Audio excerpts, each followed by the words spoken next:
Welcome to this week's edition of Tuesday Tiger Talk. Storms don't stop Clemson football. They're here working, doing everything normal today. We're here covering all the interviews. Campus is closed, school's closed, so our student workers enjoyed the day a little bit more than usual because they didn't have to do class today. Alex is shaking his head.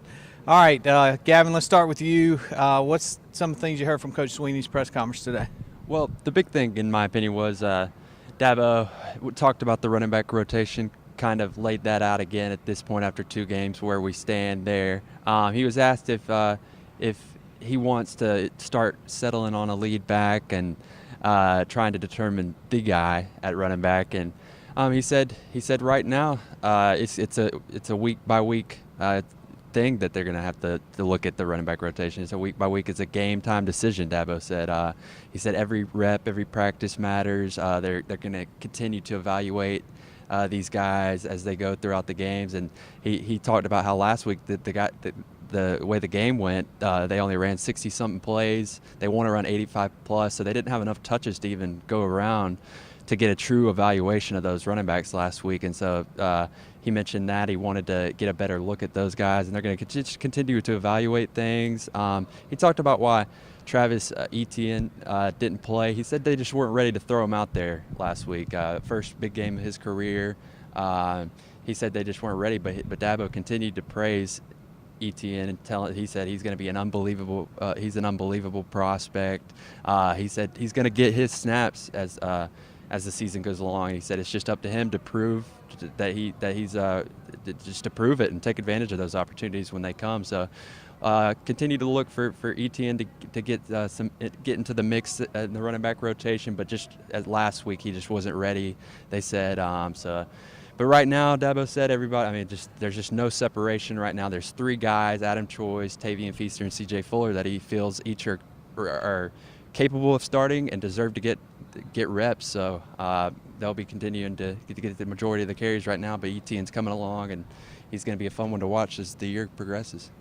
Well, the one thing Dabo did make clear is because there's not much separation at running back, if you turn the ball over, you're going to be standing on the sideline. And he said you're going to be standing on the sideline for a while. So that's what we saw from C.J. Fuller. We'll see how that translates to this game. I kind of like that, though, because that's some accountability. And there's enough competition there where if you do fumble the ball, you're not going to be on the field. There's not going to be you got to do it multiple times, like maybe some things we saw in the past with Ray on punts. It's like one and done. You fumbled the ball, you're on the sideline. Will, I know you want to talk about Coach Venables. I know you saved him today by telling him that his anniversary was coming up in 2 days, so he won't have that problem this year. Tell us a little bit about what you heard from Coach V. Yeah, I remember a couple of years ago, he forgot during the Louisville week, it was the same week, and he forgot about his wife's anniversary. So wanted to make sure he knew that. But this game, it's hilarious. We asked him, I think it was David Hale for ESPN, asked, is he getting sick? And Brent Venables was like, yeah, I get sick every time I turn on the film and watch this guy, because talking about Lamar Jackson and trying to stop him. I asked him, is it like when you prepare for Georgia Tech? And he says, yeah, it is, except the one difference is Georgia Tech, they get those 5 yards and okay, it's going to be a slow death. With Louisville, it's like they can hit you with that 50-yard pass just like that, and all of a sudden it changes the whole game. It's a game changer, and he says, and that makes you even sicker. So it's really a different kind of stress for them this week from a defensive standpoint. I remember last year how he talked about when it was over, he was just glad it was over and he didn't have to play that guy again the rest of the year. And because Lamar Jackson stresses you out. You can do everything you can to stop him, but then just when you think you have him stopped, he does something special and spectacular. Last year, Clemson, I thought, for the first half, did a great job slowing him down and containing him, but then in the second half, he went off on them. And part of that was because they were turning the ball over too much in the second half, but he finished with 457 total yards and 3 touchdowns, and he looked good doing it. And I remember there several times Clemson looked like they had him, especially down near the goal line, and he wiggled out of it. And, Christian Wilkins was talking about how he's got that wiggle to him. We heard Dorian O'Daniel and those guys say the same thing yesterday. It's just a different kind of wiggle that he has. And Christian Wilkins described him like he's stronger up top than people realize because he's got this small, thin frame, and you think, okay, you can just break him. But then he's stronger than he looks, and he's wiry strong. That was it. And so, it's going to be a challenge, and Brent Venables is not happy this week. He's going to be burning the midnight oil trying to figure out – first of all, trying to figure out Bobby Petrino, first of all, and all the stuff he does. from a formation standpoint and all that, that's already a headache. And then you add in a dynamic player like Lamar Jackson, it makes it even more difficult.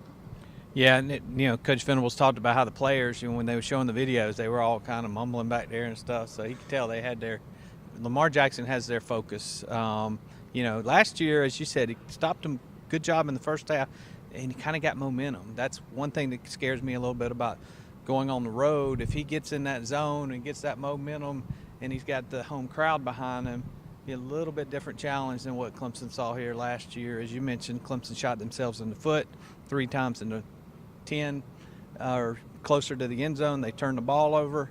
You put 1 or 2 of those in, it's not a game coming down to the last drive and all the panic that Clemson had. Gavin, Trayvon Mullen, we got to hear from him today. We haven't heard from him a lot. Obviously got the start, played well against Auburn. He's got a relationship and knows Lamar Jackson better than most. Yeah, it was interesting. Trayvon talked about how he's actually cousins with Lamar Jackson. He talks to him all the time, he said. They don't really talk about football a lot, but he said just because they're cousins, they talk, they keep up. Both Florida natives. They played Little League football together, and Trayvon said that Lamar is a lot like he was back then. He's just and so Trayvon said he hasn't changed much, and so that's a really cool storyline there. Just Trayvon's going to get a chance to go against Lamar after they played each other in Little League, and now they're going to be back here on a big stage on Saturday with Trayvon having a chance to make a play against Lamar. So that's really cool. And yeah, the cousins and yeah. Trayvon said he's not a trash talker, but we'll see if he gets that pick 6 or something and see how that goes. Will, last question for you. Last 2 days, just what's the vibe you got from the coaches and the players the last 2 days of interviews? Well, Venables talked about how he was sick and it was a difficult challenge, but I'm sure you noticed this the way I did. He seemed very relaxed and loose, which is a little bit different than Brent when he plays a big game and he goes up against a challenge like Lamar Jackson. Now, I'm not saying that means Clemson's going to go out there and stop him and all, but we've noticed in the past when he's had that kind of attitude and relaxed like that, Clemson's played very well defensively that next week. And so it's an interesting thing. That's the first thing I picked up on today was how relaxed and loose he was with us. Well, and we saw that with some of the players, too. We did. We quiet confidence. Yeah, that's a good way to describe it, a quiet confidence among them. We saw that from Dorian O'Daniel yesterday. We saw it from Cleveland Farrell. We saw that from Trayvon. We saw that with Austin Bryant as well. So the defense, I think, feels confident that they can do. And they just know, and I think from an offensive standpoint, and I heard Hunter Renfrow talking up there today, it's really just don't go mess it up. And I think that's been the message to the offense. Don't go mess it up. In other words, don't give him those extra possessions that Dabo Swinney talked about today, where you're giving him 3 extra possessions than you had, and that's obviously going to keep your defense out on the field longer. So it's going to be interesting to see how Clemson, first of all, plays on their side of the 50, how they play it from an offensive standpoint. And because I think the game plan is going to be make Lamar Jackson and that offense have to go 75, 80 yards every time. I think they feel like they do that, they're going to be confident in what they can do. So it's definitely there's definitely an air of confidence among this team. But why shouldn't they be? I mean, Clemson's been in this. This is the 10th top 15 meeting in the last 3 years for Clemson. If you talk about playing in big games and playing on a big stage, if there's anybody who's used to it, it's Clemson. Well, Clemson's also used to nail biters, as you wrote today with Louisville. So Absolutely. we'll see if we see another one. Clemson wants to make another statement on defense. Here's an opportunity with the Heisman Trophy candidate. Made a big statement this week. We'll see if they can make another one. TCI will be headed to Louisville later this week. We got tons of coverage headed your way all week long. Stay tuned to TCI for the best coverage of Clemson football.